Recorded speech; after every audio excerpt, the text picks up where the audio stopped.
I'll lead you in. No worries. All right. Hello, everybody. It is. Let me throw us here like this. Hello, everybody. I am Trevor from Crowd Tamers. I am here with some old time friends of mine here. Scott Novich, who's running Pluck. Jahi Lee, who's contributing and helping out as well over on Pluck's side. I did some go-to-market ad campaigns, education for Scott a while back, and he's like, "Hey, Trevor, can we do a review of what I'm building?" And I said, "That sounds phenomenal." And so we are here live to talk about what he has learned and what he is up to. So, Scott, first up, talk a little bit about Pluck, what you're doing, and what you're looking to learn. Yeah, it's been a while since we've checked in, Trevor. It The happens. service slash product, I don't know what you call it, is quite different from what it Okay. used to be. So if you recall from maybe this past summer, we were testing around like a physical raised bed service, right, where you go on Yeah. people's properties, yeah, that whole thing. And what we found throughout this whole process, I won't go into the details, the nitty gritty, but the short of it is people want to do the work themselves. But the real pain point that we found that people have is for most people, they get overwhelmed really quickly That's with fair. the prospect of gardening, with all the information that's out there. They make a lot of mistakes that can be avoided just with as if they were to have had the right information. And making mistakes can lead to failure, which leads to people feeling really crappy about their gardens and they never get back into it again. So enter Pluck generation, who knows what it is now. But I'd say the closest thing we are is like a telemedicine or coaching service, garden coaching service. Um, Telegardening. Gotcha. Telegardening. Actually, why haven't I even thought of that one before? I am writing that down and There will you be go. telegardening. Yeah, so the idea is we have a pool of expert gardeners on staff, and people can sign up on. It's this is part of what we're figuring out right now. Is does a subscription plan make sense? Does some sort of charging people for call? We don't quite know like the right pricing structure. Gotcha. But the idea is we connect people with gardening experts who help guide people and help them come up with kind of custom tailored plans that are unique to their life and living situation, Gotcha. right? All right. So some people, like if you're a really if you're a total newbie and you want to get into gardening but you have a family and you're really busy, right? Like maybe growing tomatoes isn't the right first thing to start growing your first time around, Gotcha. right? So we want to make sure we're approaching this from a user-centered experience and explore for who these people are. So that's the short version of it. Jahi is here. Jahi has been helping advise me on product stuff and also a lot of the business strategy. So actually, a ton of credit goes to him for helping me guide me through the Awesome. process. Um, yeah, so we tested the service with people. People liked it. Then we followed, I think, an approach that you'd approve of, which is, well, let's start with meta ad campaigns again and work our way down right from the top of the funnel.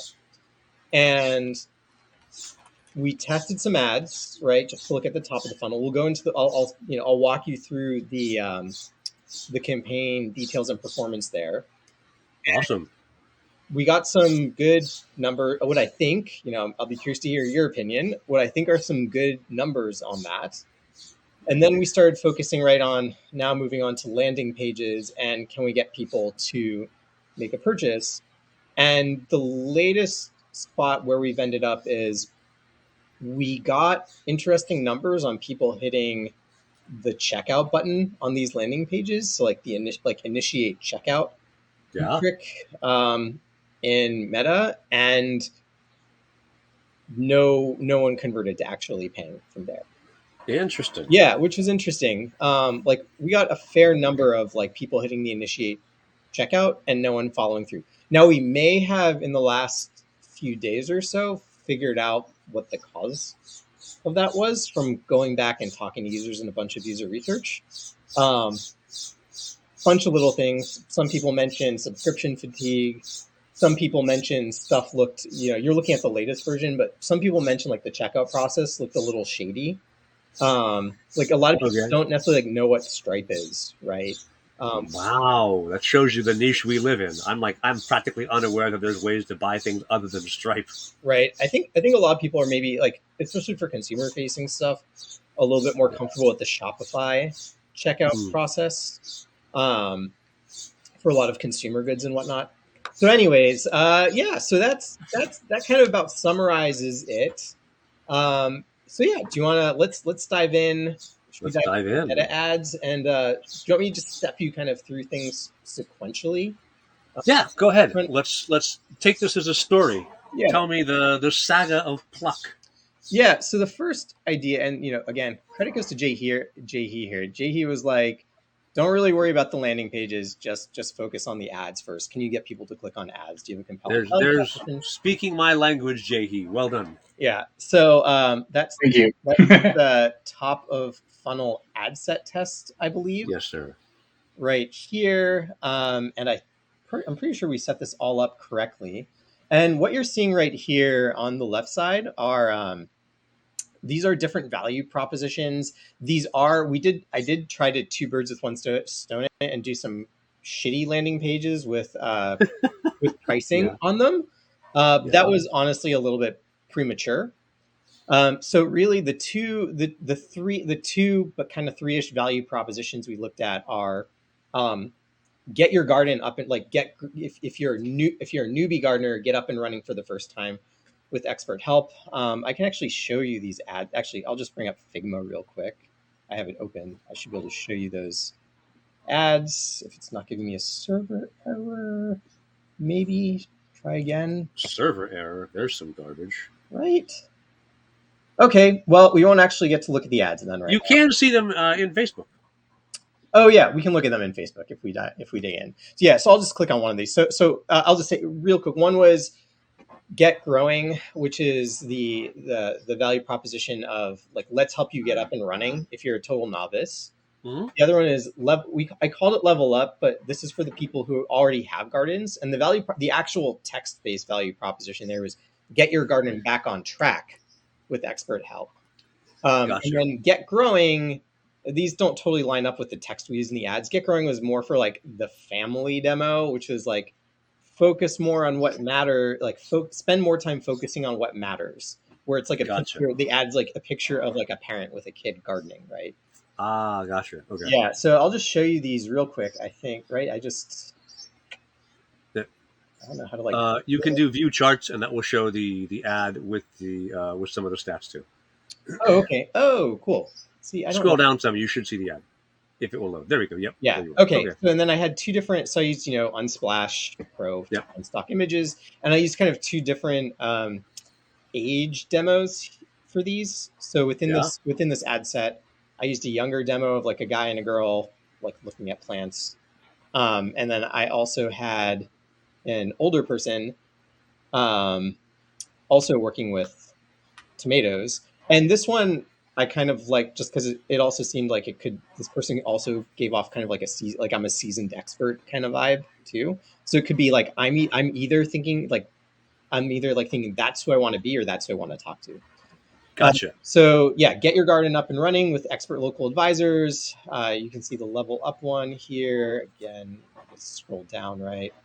Same images. Yeah, get your garden back on track. Same images. And then the last one down here was get growing. And I think that one I used. Wait, where did it go? Less stress. Oh, maybe it was the less stress one. Yeah, it was this. These were the Gotcha. Yeah, right. Gotcha. Families like with kids. Expert gardening helps so you can spend more time on what matters. And then Gotcha. these numbers here are the different price points. Gotcha. So Okay. Tell me, I'm actually gonna like turn this around for a second and let you poke around. You tell me what you want to look at here. Okay. So there's two things I'm always looking at, and one is here. We're going to want to actually go back to the ad set. Yep.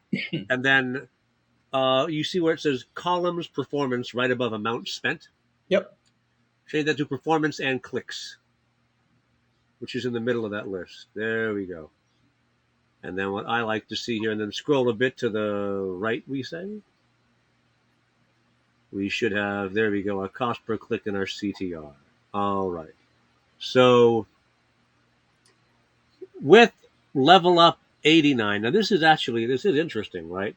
Uh, and also, before I go diving into the numbers, so much of what you did here is so excellently built. Like I love price point testing this early on. That's phenomenal.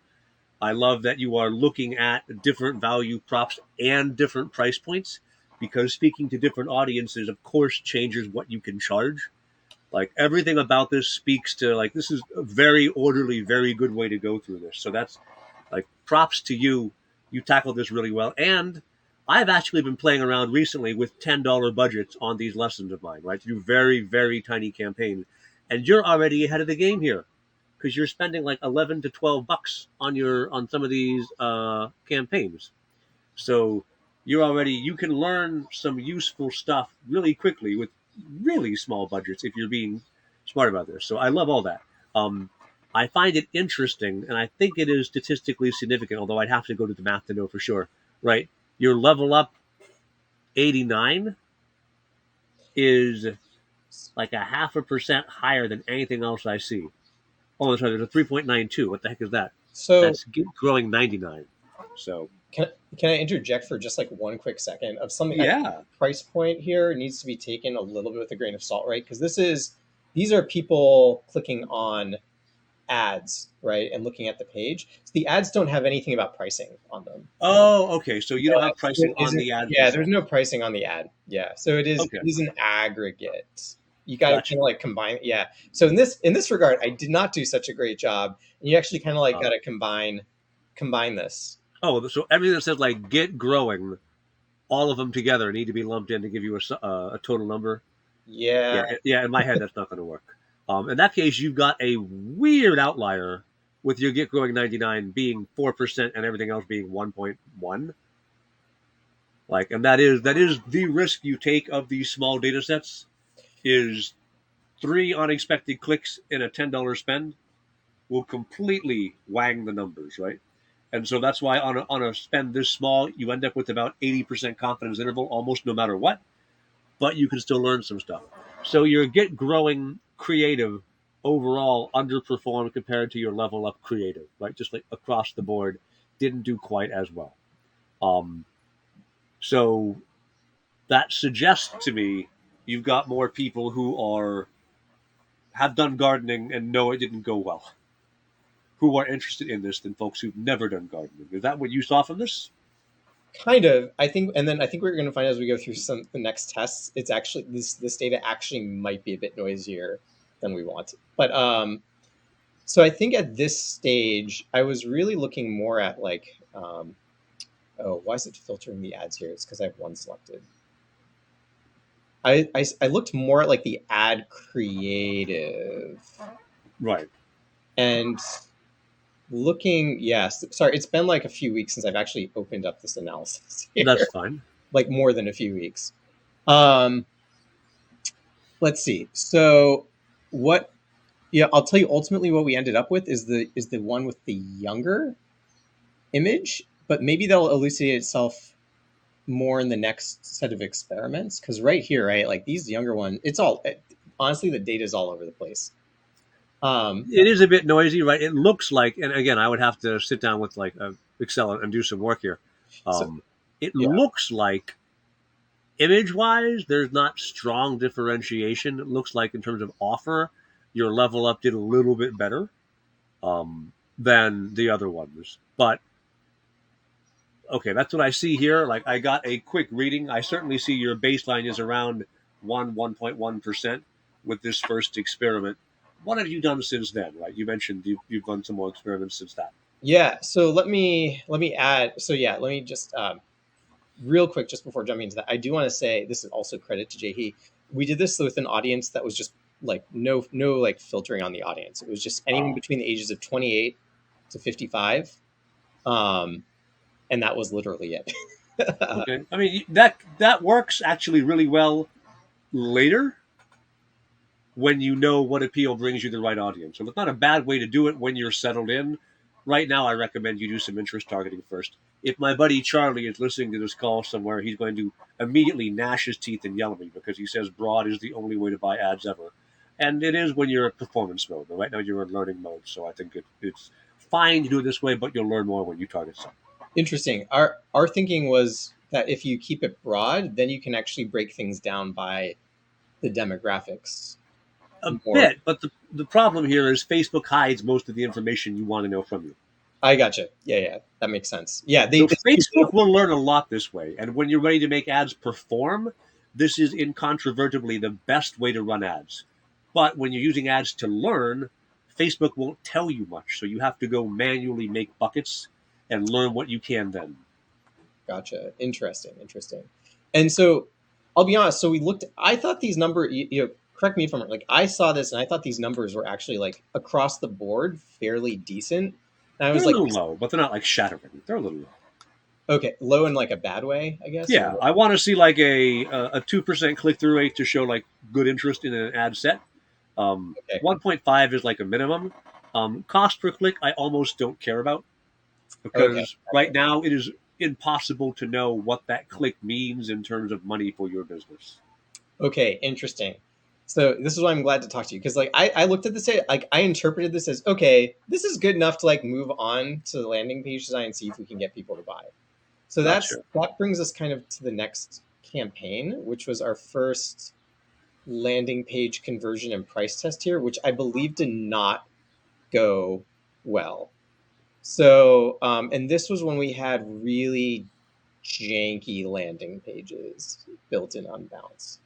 And unbounce. Okay. And I also don't, yeah, we were using Unbounce for the landing page design. I think here, did I, here's the question. If this, for this one, did I actually look at the metric of, what's it called? See, I was at this stage, I was like not totally doing what I should have. And I may have set the cost. Oh, yeah. Okay. No, I did set it for like per initiate checkout. Yeah. Yeah. So you had a conversion event, which is not a bad way to do it. Um, So that's what I was looking at is people hitting the initiate checkout button. And I think one thing to mention here, though, is that these numbers at this stage, I may have set up the metapixel wrong and was actually double counting initiate checkouts. okay. Okay. Uh, So I was looking to see how many um, conversion events you had seen here. Total looks like it is maybe 20 total, somewhere around there. yep. So my fancy branding is blocking my view of the bottom row of your. I'm going to real quick hide my title bar so I can Oh, see what the heck's going on. A turn this off. Where's the button I click? Hide. There we go. All right. So I can see. Okay, 41. I'm apparently bad at counting. So all right. Just as a thing for you to consider, Facebook will do way better on a conversion tracking event if it's getting at least 200 conversion events fired within the cookie window, within the conversion tracking window. Sorry. If you have 1 day click, you have to get 200 conversion events in that day. If you have 7 day click, you have to get 200 within the 7 day. That gives it a lot better capacity to optimize. If you did like 40 in a week, Facebook is still learning and it's not really performing for you yet. So it's a okay. perfectly fine way to run things on budgets the size that you are doing. You might still want to optimize for click for now. Interesting. So at that stage though, you're still talking about optimizing the ads themselves, right? Not the Right. landing pages. Yes. But if you can get people who are interested, right? I'm seeing that 2%, the 3% click through rate on the ad. If the landing page very strongly mirrors the ad, I will tend to get good signups. Gotcha. It's a weaker correlation there, right? Or if you've got an ad that you know is working really well, and then you say, great, now it's worth the switch to a conversion tracking event, and I'll dump in $600 so I can fire 200 conversions in a week. And once I've hit that 200 and Facebook really begins to train, I can taper my spend down a bit from there because Facebook has learned enough. but you need to give it a good body of data to work from before it's really able to optimize. Right now, Facebook is still guessing on who might convert. Interesting. Okay, gotcha. That's really good to know. Um, yeah, so I think it's this is digging a bit back. I wish I logged it. I think at this stage these numbers might actually be double what they should be. So as in Okay. like the click through rate here might actually be more like if you're looking at the aggregate data, it might be more like 1.5%, right? Okay. Um, That explains why everything doubled. Like a 3.78% CTR that's real healthy, right?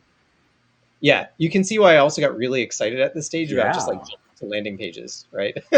Yeah. um, so Jay he had like another really good idea, which I think let me just jump to like kind of where we are with our last sales test, Yeah. where I felt like we fixed the meta pixel issues and we had a good landing page design, and we focused on the get growing um, value prop, Okay. which in here performed better. And so All you right. can see these are like the latest clean numbers, Yeah. or actually, let me jump one back. Yeah, actually, either's fine. Yeah, so these were testing get growing on with an annual pricing plan on our nicer landing pages at Yeah. 149 a year and 99 a year. Yeah. And I think what was clutch was actually like putting in the right effort to design proper landing pages. That makes a difference on the landing page conversion. It does. Yeah. Yeah, that, and then we also at some point I should show this off. You'll be proud of me. In probably less than 48 hours, I made an explainer video using ChatGPT to storyboard it and stock video footage. And Nice. yeah, it worked out really, really well. In fact, I don't know. Should I try and play it real quick in here? I don't know if The it'll. audio almost always shows up terribly on a video stream. All That right, don't worry. said, like, I mean, drop me a link. I will watch it at my leisure Yeah, yeah. and see We how play it it turned offline. out. Yeah, if anyone goes to our website right now, pluck.earth, which is a work in progress, like you can watch the explainer video. Um, and yeah, I made a little post on Indie Hackers and LinkedIn about how we pulled that off in with such a short amount of time and budget. But it looks Awesome. really good. Yeah, it's Awesome. amazing what you can pull off nowadays. It really Okay, is. so these are actually clean numbers here that you're looking at. Those look very strong, right? A 5.5% CTR is a Yep. really good leading indicator, right? Your cost per click about a buck 20 should be survivable if you get at least a well, I want to see. I mean, a 5% sign up rate on the homepage, on the landing page, right? So 5% people who visit the page start the sign up process, and then I'd want to see at least a 20% conversion to paid. That ends up being like it is survivable just right because 5% is $20 per sign up, and then I'd want to see times four. So $80 per customer, you would just barely break even at 99, and you'd make a tiny bit of money at 140. So like that might work, right? That's a really good. Also worth noting, your first funnel, you should expect you can drop that cost of customer acquisition by about at least 50, if not 70% with some more iteration. So seeing on Yeah. a first real go like break even is a very healthy sign. Well, what's also really interesting is the 149 performed way better, actually, in Sometimes terms it of does. checkout, about twice as like Yeah. twice as good. Um, but this is also pretty low sample data. So this at this stage, at this part we had run now like two or three. This is the most recent run, Mhm. and for the last two or three, I think the one before this we also had healthy numbers. Let's just take a quick look at the ad. This was for testing on like a monthly subscription instead of annual. Gotcha. And so here, not actually as good, but like okay-ish, Yeah, the right? CTR is still quite good. I mean, even Yeah, 3.2, 4.3, those are all like that looks healthy. And that's within the random walk of the other set of ads. Are this the same creative in both cases? yeah, same Yeah. creative, just different pricing being On the advertised landing page or in the ad? on the landing Yeah. page. Same ad. Yeah, So actually, all these ads are exactly the same as they were from like the very beginning. yeah, have you changed the targeting at all? No, this is all still broad Okay. audience. Okay. Yep, not targeted. Um, And so what's really interesting here is, and again, maybe it's just we haven't had enough initiate checkouts. I don't know, but We've had relatively few yet. we've had 21 checkout initiations. If you had a 5% conversion rate from checkout to sale, you can't see it right now, right? And like right. 5% is not great, but it's not terrible. Yeah. So it could just be you haven't had enough yet to show you that turn of data. It could also be people are like, Stripe, what? Who? No, I don't do that. Hard to Yep. say. So that's yeah. So but yeah. So coupled to 21 here, right? With the how many was it? 23 here. And now you're at like 40 people total. Who Yeah, I mean, you should have seen if you had any sensible conversion rate. You I feel like would have we been should have likely. like maybe gotten like one, at least one person checking out and paying. Yeah, yeah. So I can grant a couple of things here. One is, um, of course, you have everybody has huge shopping cart abandonment when you go from this looks cool to oh crap, here's my credit card, right? Like that's always a big jump. Um, I do wonder if the problem is that people hit the checkout page and they have second thoughts. The like there are two things I would test here. One thing I might test is can you get a sign up before they pay? Can you get them to give you their email address as a leading indicator of interest? Because if you do, then when they start the checkout and don't finish it, you can reach out to them again. The other is this is still too small an audience, but this is exactly the reason why you do retargeting on shopping cart abandonment, right? I was about to say, yeah, the one thing we haven't done yet, and maybe this is something you can walk your viewers through, that we can do is I haven't run any sort of retargeting campaign. I don't know how to mess with audiences in Meta to like Gotcha. set up and run a retargeting campaign. So that was, yeah, that was one idea that we had going into this call. Awesome. All Uh, right. but just for what it's worth, if you want, I can just quickly tell you like maybe I can actually even show the before and after of. So this is the most recent iteration that we're working with. Yeah. Uh, but if it's just helpful for anyone on the stream, like I can show you the previous version, like the version that we're in. So this we haven't launched yet. I can show you the last version that we launched that was getting a lot of people hitting initiate checkout but not following through. And I'll Sure. tell you, Let me see the page, and I'll see if I can make some suggestions why I don't like it. you don't like it. I mean, I'll see if I have some why I don't like it. I'll take a Oh, look oh, at I it. thought you just said like looking at Oh, this. your I new don't one. like. Your new one. It is adequate to the task. I would make some changes to it because I'm snooty, but it's not like Oh yeah, not yeah, yeah, bad. yeah, for sure. This is pretty. Okay, I'm messing with the numbers on All these, right. but okay. So this is what we had before when people were hitting the initiate checkout but not actually following through. And I will tell you, like having spoken to a bunch of people now, like I'll just give you the rundown of the Yeah. issues that we dug up here. So one is, yes, like I mentioned, right? Like the payment processing, like who knows what this is? If you hit join now, it takes you to Stripe checkout, but like it's still kind of like, we have the domain up here uses our domain. It doesn't even say Stripe up here. All you guys this little bitty powered by Stripe down here, Yeah. right? That's it. And then there's honestly nothing about the company on the page is also a people. Yeah. I would also note that I would 95% expect this was a sign up flow and not a buy flow. Interesting. Yeah. So if I ended this thinking, oh, I'm going to give you my email address and then I'll get a free week to try this thing before I have to pay, of Yep. course my abandon rate is going to be 100%, right? Because that doesn't say buy now. Yeah, it says join now. Yep, that So, was another thing that you picked up on is the CTA text is ambiguous yes. for people. You have ambiguous CTA text. One thing that was also not clear was that this kind of speaks about how the service works in a very abstract way, but people weren't sure like, is this an app that I'm getting? Is Yeah, this right? Is like, how does this actually like manifest in reality was confusing to I people. agree. Um, There's But one more thing I would want to see here as well. So if you're doing this as no free trial, $9 a month to start working with us, you have got to have a money back guarantee. yeah, and so that I think we ran a money back guarantee that we have here, right up here, that we did run in the Oh yeah, I last. missed it. My bad.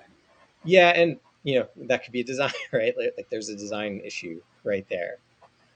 Another issue we had that's maybe not obvious here is that this video is actually set to autoplay and was annoying the crap out of people. Is it playing audio automatically, or is it? No, no, no, no. Well, that's Like not too bad. But, yeah, I think it was just it ended up being distracting for okay. people though. I don't know. But yeah, the big thing seemed to be subscription fatigue was one. So we're gonna try our next campaign testing out like a monthly pass, like a buy a 1 month pass that gives you like unlimited access for 1 month, but it's not like a recurring charge. That could work. Um, and I think we're gonna try that for annual as well. But that being said, right, like we did get a lot of initiate checkouts. So the fact that subscription might not actually be a huge part of this. But the other big one was trust. Was like there's nothing about like at the bottom. I don't know if you can. I think your GTM review stuff is blocking this out, right? Oh yeah, There's let me like hide this again. there was something about like who we are. Like we don't have our address at the bottom of this at Right. all, right? There was no sort of like FAQ, like, what happened? Like, how's this work if I'm not satisfied? Like, how do I cancel service? Jay, he had a good idea. And actually, this is my fault for blocking it, which was, set up I'm not going to move this right now. You can't see it, but we have a little, chat widget Okay. that has like a little timed pop up with that, like, that I'm actually like signed into that says, like, hey, I'm here. Like, let me know if you have any questions. I So got. we've now invested like a lot of time and effort into like building more trust so that like you can get these right Stripe trust badges. And Gotcha. now this, I do say join now, but join now risk free, and the pricing is a lot more prominent. You can see here in the latest version we have screenshots. Yep. Like here's a text message conversation with us and one of our customers. Here's the scheduling page. Here's what the report looks like. Here's an about, like a little bit about us section. Some FAQ. So we'll see if this tips people over the edge. Yeah, Um, I Sorry, do I've like been it talking. better. It seems like you had some other. You want to bring up some other No, no, things. So I'm very, I do like this. I do. You are lacking, unless I just missed it on the scan through the page, social proof, right? oh yeah, let me scroll down. We do have it Okay. here. So I So I would have, generally put that up real high. okay. And what you want to try to find out, and Facebook will tell you some of this, is what's the demographic of who's clicking on your ads, right? And then you want your user stories, your social proof to be that type of person. So if they're all 40-something-year-old, then you want to be getting older looking people, old like you and me, Scott, older looking people in the photos, so that people see them as, look how happy I am that I used Pluck. That makes sense. Yep. Yep. Um, Something else that's been fluid. I don't know if it's a big deal. Like I chose to not put people's last You don't names. have to. Yeah, I figured that probably wasn't a big deal. Um, or their locations because they're all from right now. They're all in like all these are like early people who are in Yeah, Texas. they're in Texas, exactly. Yeah, Yes, I don't want to be like Texas, Texas, Texas. yeah. Yeehaw, y'all! Yeehaw. All right. Okay. So I have one other question I did want to ask though. You showed the stats of the previous Unbounce page. Was that an 11% sign up rate? What did it show there? Oh, so this is the previous version. Yeah, let me just go to the aggregate Yeah. data. I can show you real quick. So the G's here in Unbounce are the generation. Right. So this is the most recent generation that I ran was I'm working on G6. The most recent generation that lines up in Facebook are the G5s. Okay. And so you can see, yeah, these would be the latest stats. Is that a 18.91%? No, that's not the right case. It's the Sorry, let me. What are you looking? there you Which go, one are you looking? 10.91. Okay, yeah, I was trying to do the math in my head. And so, okay. Like a 10%, 11% click sign up rate that's legit. Like the page is doing its job. But then I think the sign up was too ambiguous. And so people didn't know that you were trying to make them buy right then. Yeah. I would expect, and my recommendation for you on a landing page test is you have a free offer for a landing page and you have a paid offer. And in Unbounce, you can do an A/B split right on the page, right? Yeah, if I want to pay for the more expensive service model, yes. Ah, okay. Unbounce is stupidly expensive. It's good. Really? It used to be really reasonably priced, but I haven't used it much in like a Well, decade. now it's like 80. It's $80 a month at base. But that's nonsense. Like, I mean, I'm sure I stopped paying a while back. I think my subscription used to be $12 a month. Now it Yeah, was like a decade ago, but still, come on, guys. it's 80 now, and then it's even more expensive if you want to do like be able to do A/B like variant testing That's within a. literally the purpose of Unbounce. You guys have lost the thread. Whatever. I know Oli, the founder. I was his very first ever North American reseller back when Unbounce was brand new, back in like '07 or something. Interesting. But times have changed since then. All right, Times. so you can also manually do splits, right? By just duplicating a page and then sending traffic to both. That's basically what I'm doing here. Okay. So then I would definitely do a split with pricing where it's a sale and then show the pricing, but have a, you know, um, ask a free question or something, right? Where they get to ask one free question and you take them into, I mean, I don't know, a chat widget, something to actually have the discussion with you. Yeah, we one what that's yeah. You bring one idea that we were floating was having like a free 10-minute call or something with one of our experts, and then we were thinking about it. Just yeah. I was kind of holding off because this complicates things a little bit, but then having like a little like bonus program. So like if one of our experts kind of closes the deal right and gets someone to sign up, like a kickback, and the customer like we give them kind of like a discount coupon or something if they sign up on the call. Why complexify this crap, Scott? Just see if it works first. Yeah, yeah, you're not wrong. Jahe, of course, Jahe's not a. I like Jay. He's like Scott. You're too smart. You're too smart for your own good. I'm all for simple and quick in the beginning. Yeah, simple and quick. Do the minimum darn thing you can do and then get going. Anyway, Yep. honestly, like all of this looks more or less exactly the way I'd be running these things, right? So it all looks real sharp. I like what you're building. This is anybody listening, right? This is what my book teaches. I don't think Scott read my book, but I did run some stuff for him, and clearly you learned a little bit as I was running it. And probably Jahe also. I ran some stuff for both of y'all a while back as well. Yep. And I'm sure both you, Scott, and Jahe didn't need me to teach you the gross pieces of this, just some of the finer details or things that you don't know. But like, yeah, this is how you do growth hacking and go to market combined to figure out like what's my right approach. Um, really strong testing setup. I love how curious you're being around pricing, messaging, audience, pages, all that. Your landing page is a landing page is an extremely complex thing to build well, and surprisingly small things will utterly screw up the conversion rate. And in this case, definitely call to action is a issue. I would generally throughout this whole page, I would focus more on leading with photography because you've got little photos and little people's faces and like everything is here's a giant yellow block for your div. There's a little person's head in the corner, right?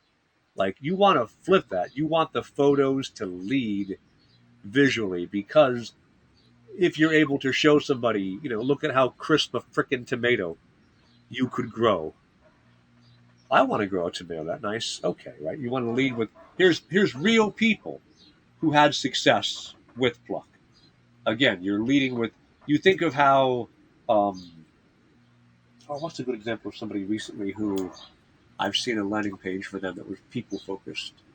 Um, I mean, even you get to silly things like Zoom and Asana and like super like enterprisey SaaS products, but they focus on the person. They show the screenshots if you scroll down, but they focus on the person to lead because we want to see people. We want to relate to the person who is using this tool. So I would change some of your visual focus, or I would at least test it. Right? Your ads are very strong. The ads are, look at these freaking people. But then your landing page is, look at this freaking block of text. And I Yeah. would see if you can bring that back around. Maybe find somebody, pay them on Fiverr, right? Give somebody $100, make your landing pages and unbounce a little bit cleaner, and then that'll Yeah. also help your conversion rate. Yeah.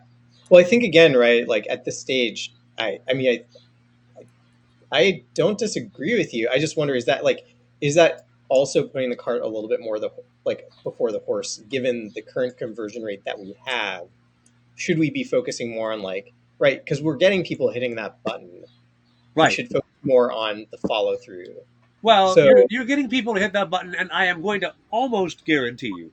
Now, mind you, come back in a week and make me eat my words, but I'm going to almost guarantee you, once that button says buy now, you're going to go from an 11% click through rate to a 2% or less click through rate. And what you're going to discover is 80% of the people who clicked that button didn't think they were buying. And so when yeah, you're like, that's a really good signal, yes, it is, except then your problem is you offered them the wrong thing.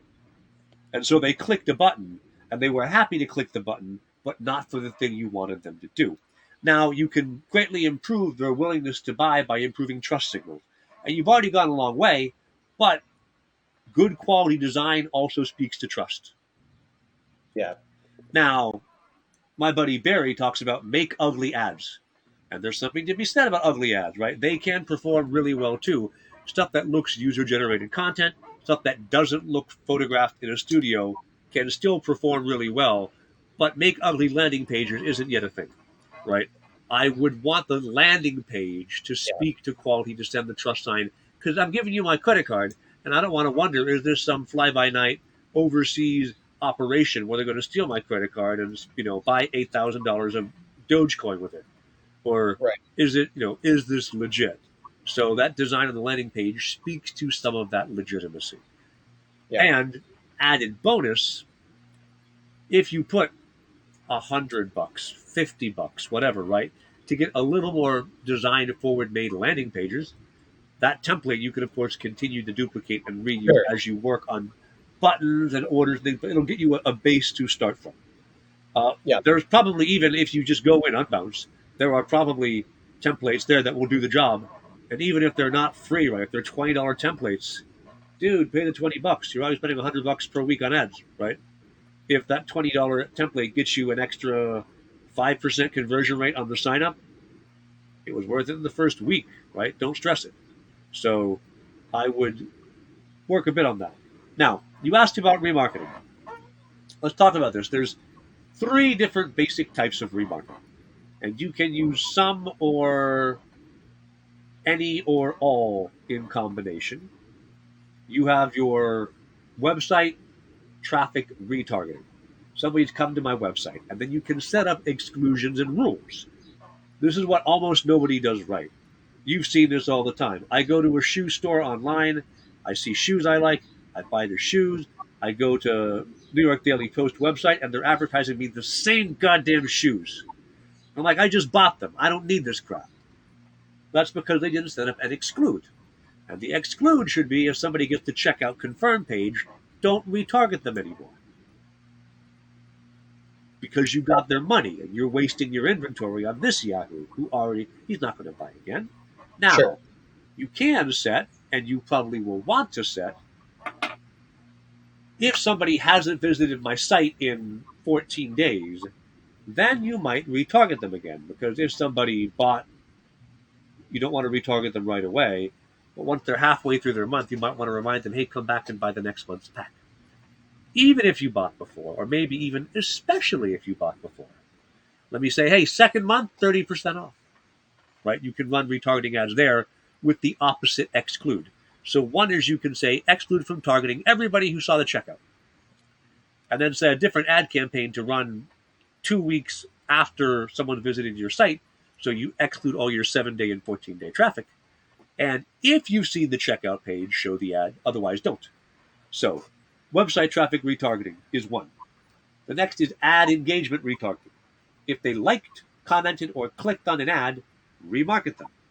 These people are ones who, as you run a bunch of ads, you might discover this ad did really well, but only 2,000 people of the 30,000 I've advertised to in the last 30 days have seen it.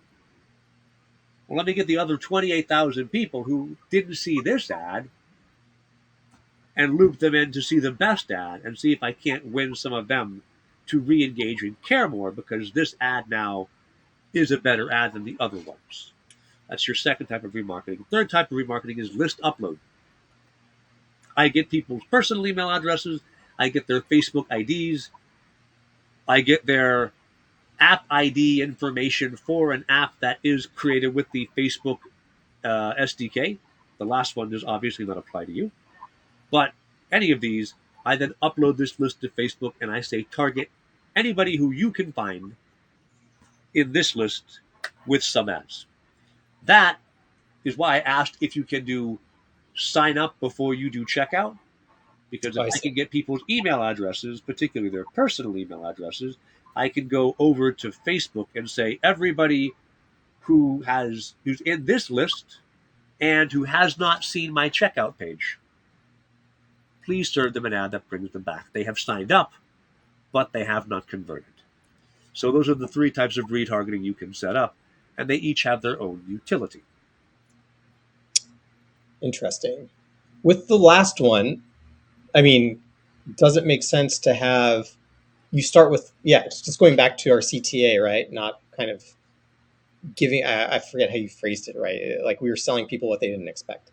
Yeah. So would it make sense to go back to setting up landing pages that give them some sort of deal for their email address, and then later serving it, like having a second landing page that's like the buy landing page that serves to them from the fact that they previously gave us their email? So what you could do, what's the best solution I know for this? Like a free trial call in exchange for email or something. Yeah. I'm just thinking there's of the right way to implement this set up properly. What you may want to do is say, book a 10-minute call with the gardening expert to figure out what you should plant for the next growing season, right? There we go. We're obviously in summer, so we're planting for the fall growing season. What squashes and hardy, what do we call them? The green, like the iron-bearing leafy greens, cruciferous greens. There we go. Like those are what you're planting now, right? But which one is the appropriate one for your part of the world? We have experts, right? Talk to us. So that could be your CTA. Then, of course, they're going to give you their email address to schedule the calendar event. Now you have their email. And there's two things you're doing. One is, yes, I would set up a Facebook remarketing campaign. I would probably set it to only show to audiences that are more than 7 days old, because you don't want to advertise to them before they talk to your expert. Yeah. And I would assume, I might be wrong, you'll find out pretty quickly, most folks will book within the next 7 days. I doubt many folks go, I want to talk to an expert. How does August sound? Like, no, I should have some time in my calendar before then. Right. So I would set that up, and then it pushes you to the landing page for buy now. Exactly that. The other thing you do is, once they've given you their email address, you should be emailing them regularly you should probably build, I think North America has 4 major temperate zones, right? Indicate which they are, and then just, you're already using ChatGPT to do stuff. Use ChatGPT to recommend once a month what they should be planting, what they should be harvesting, and if there's any treatments they should be doing to their plants, right? Just generate and send to them to keep your brand top of mind. There's a lot of stuff, Trevor. There's a lot of stuff. Yeah. Marketing, it's a full-time job, dude. Yeah. Okay. Can I suggest one thing? Sorry to jump in. Yes, sir. Please do. Would it make sense, like, Scott, there's maybe a simpler version of what Trevor's trying to get you to do, because I know that what Trevor wants is very specific. Maybe if you want to capture the emails, the growing cycle isn't going to be that different depending on the different areas, but it is going to be different, like from Texas to California. So maybe you offer, hey, if you give us your email, we'll give you your growing schedule for your particular region. Just tell us the area that you're in and also your email. You have some information about them. You can give them some generic. that is maybe you only have to do maybe like 12 versions of it, because I don't know how many, because I remember talking to Helen, there's a bunch of different growing zones in the US, but once you get a few of those mapped out, wherever they say from now on, plug and play, all right, they're in this region, send them this document. Now they have like a graphic or a schedule that they can follow. This is when you plant, this is when things are going to die, this is when you harvest, whatever it be. And that gets you their email, and maybe that's how you start Trevor's retargeting campaign. Yeah. Now, I would note remarketing is a relatively advanced tactic, right? It is not my usual first go-to. There's also like half a dozen other ways to use remarketing beyond the ones I just went into, but those are the intermediate level, right? Yeah. Advanced level is where you start to say, I'm bringing traffic from Google to a landing page. It didn't convert. I want to remarket it on Facebook and TikTok to bring it back, right? Like you do that kind of stuff is what, once you've built a really complex multi-platform funnel, that's how you use it. For right now, I would start by, my suspicion is 80% of the people who click that join now button didn't know it was a pay. And when you put buy now instead of pay now on the landing page, you will see a stark difference in numbers. I could be wrong. I am wrong 70% of the time. That said, I don't quit making opinions because I don't care. My ego is invincible. So that's my guess, right? Is there'll be a stark drop off on performance. If that is the case, then you need a softer conversion because odds are also very high. I mean, this is a truism of business, right? 90% of the people who might buy from you aren't in buying phase right now. And Right. so you collect their email address. Oh, and there is one other thing I didn't mention with Facebook, which is as you're collecting email addresses and building a list, once your list is big enough, you can not only build a remarketing audience, you can build a lookalike audience. Right. And a lookalike audience is where you say, Facebook has 430 something different vectors that they track on someone's persona. And you can only use, I think it's like 38 of them to target by in the app.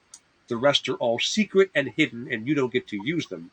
But Facebook does. So when you say build me a lookalike audience, Facebook will find you the 1 or 5% of all of Facebook that looks the most like your audience.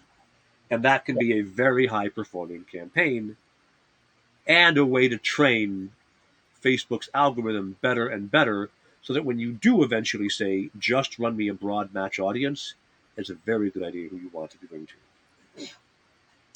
Very cool. So okay, there's a lot of stuff. There's a lot of stuff, man.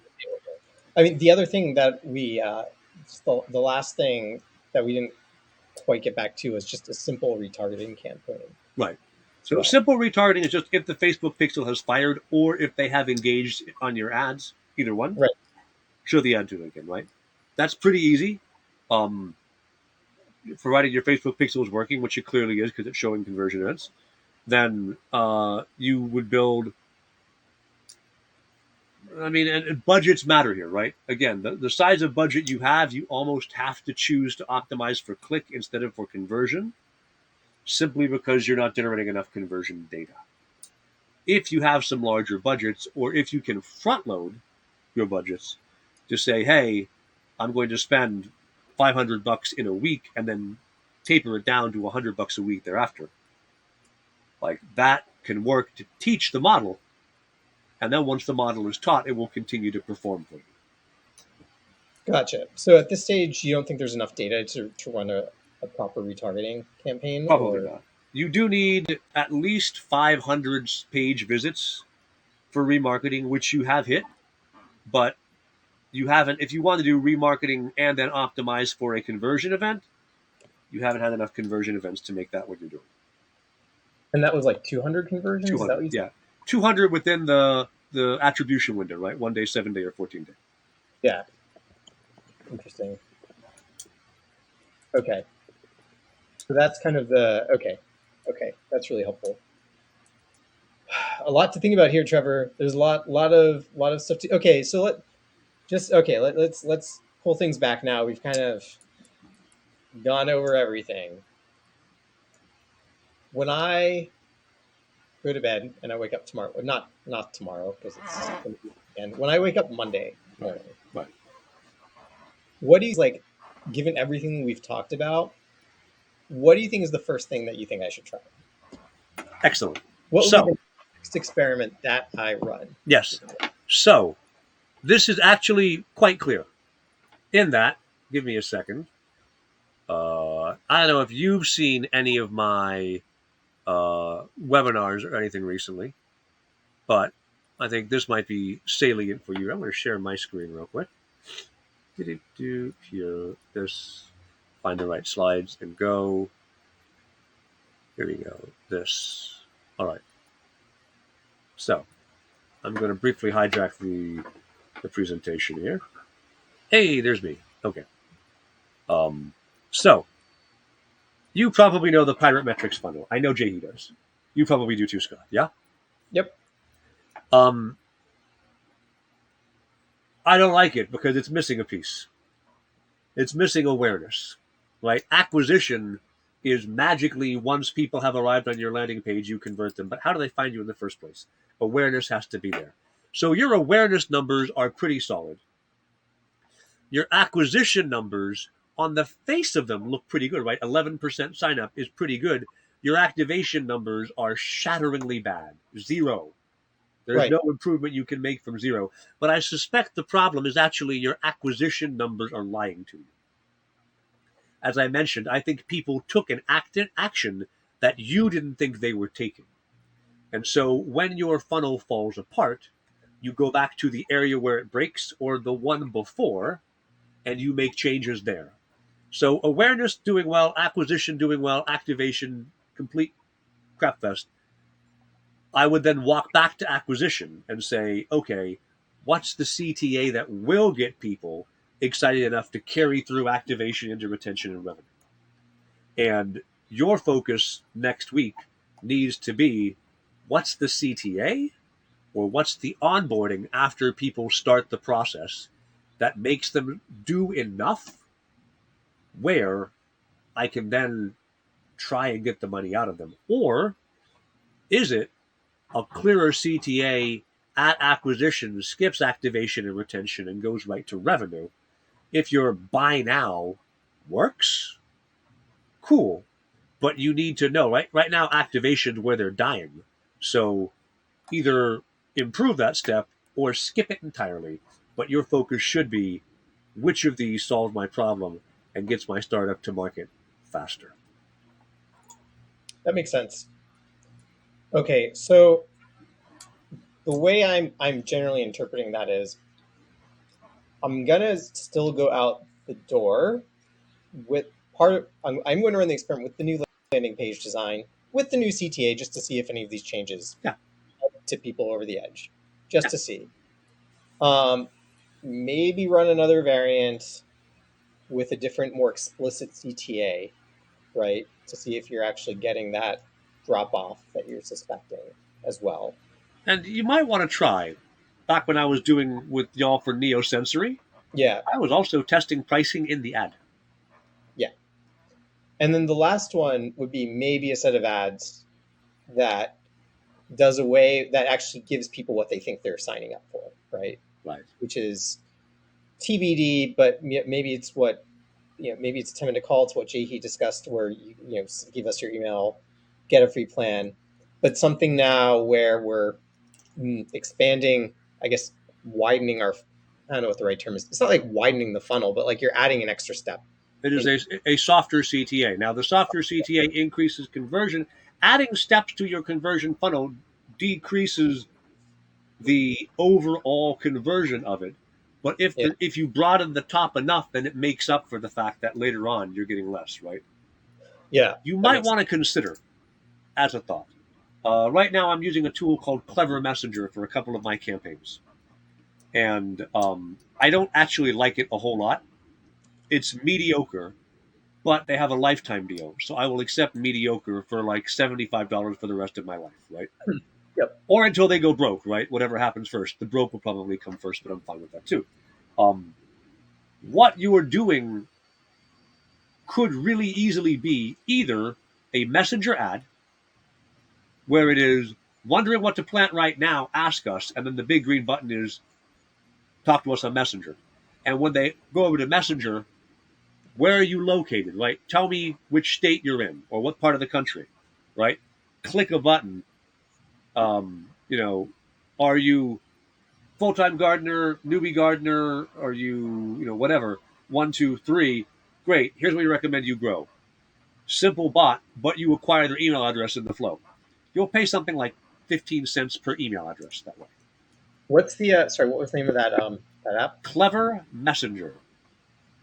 Okay, You so can that's also use ManyChat. There's a bunch it's a very competitive space. There's a bunch of apps in this area, but what you get is it's a messaging bot that sits in Facebook Messenger, and you can run a Facebook Messenger ad unit where the conversion event for the ad is talk to us on Messenger, and then that simple bot would let you make a recommendation, and then it might say, "Hey, would you like to talk to an expert? We can give you a 30-minute call with an actual horticulturalist for $9." Yeah, great, we'll pay. They've also secretly subscribed to their first month with Pluck, right? Like you could try that as a flow. That will be ludicrously cheap traffic. It might also be utter garbage traffic. But if what you want to find is a really easy way to give away that free piece of info, a messenger bot is perfect for that level of low